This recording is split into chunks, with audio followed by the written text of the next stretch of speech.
Hi everyone, my name is Kelly Mata. I am an estate planning attorney in Florida. I own my own firm, Flex Legal, and I am also an autism mom. I am producing this series so that you can all follow me along while I make my own personal estate plan that takes into consideration inheritance for all of my children, but also some protections for our youngest son who does have level 3 autism.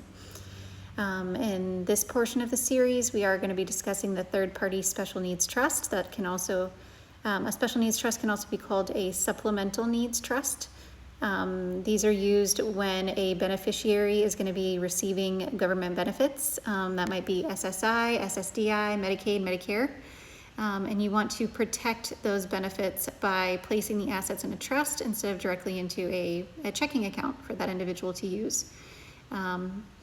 So there are three different versions of a special needs trust. There's a first party special needs trust that might be used in a situation where the disability came about through an accident and there's a personal injury settlement.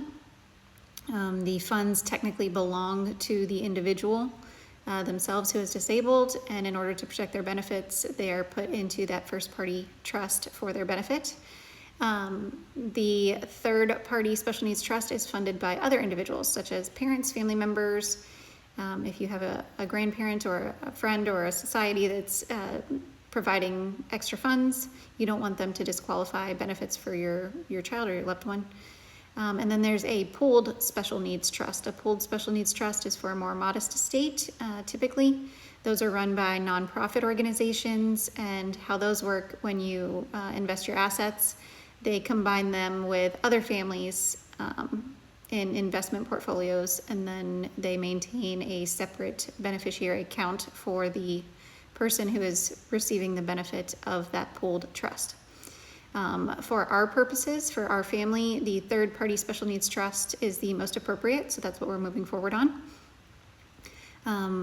Some of the ways that we can fund that are through assets that we acquire through our lifetime, or potentially a life insurance policy. You can work with an estate planning attorney or with a financial planner to determine what cost of living might be for your disabled loved one throughout their life expectancy, to determine how much you need to have in that special needs trust. The special needs trust does need to be drafted by an attorney licensed in your state. I am licensed in Florida. If you need help, please contact me. I'd be happy to help you with that. There are very specific provisions that need to be included, statutory language that needs to be included to protect those benefits. What goes wrong is when someone inherits money, it's deposited directly with the individual. That is not enough money for them to live on or get medical care that they need, and then they've lost benefits. So it's very important that this is set up correctly. While you're sitting down with an estate planning attorney and drafting your special needs trust, they are going to ask you about your plans for your child.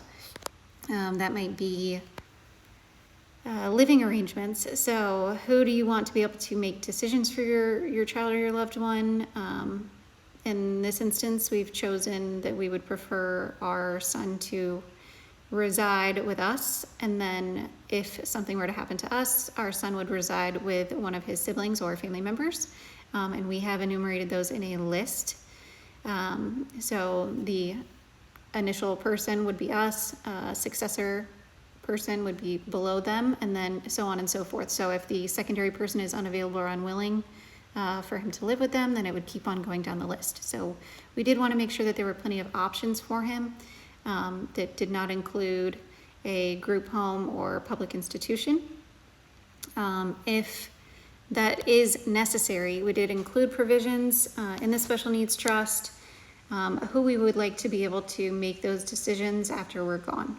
So if the need arises, there is no place that he is going to be able to live that can meet his needs outside of a group home, then we have designated an individual to make that decision on our behalf if we're not there to do so. Other things you might need to consider while you're developing your special needs trust is the level of discretion that's going to be provided to the trustee, the person who's dispersing funds. In the state of Florida, they do recommend discretionary power. We are going to allow that. That could be, things that our child might need for transportation or haircuts, clothing, certain things that his benefits might not pay for in the future, but that we definitely want him to have.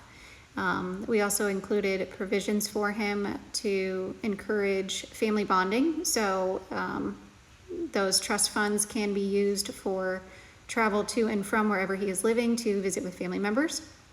We also want to encourage socialization for him. So the trust funds could be used to pay for sporting events or clubs, activities in the community, things like that that he might benefit from. So all of those things are going to be included in that special needs trust, and the trustee will be able to pay for those things without jeopardizing the money that our son will, when he turns 18, be receiving from the government because of his disabilities. So we are going to put all of that information into the special needs trust. I am drafting that today. And we're including language in our revocable living trust, which we discussed yesterday, which allows for his portion of his inheritance. So 1/5, since we have 5 children, of all of our assets will automatically pour over into his special needs trust.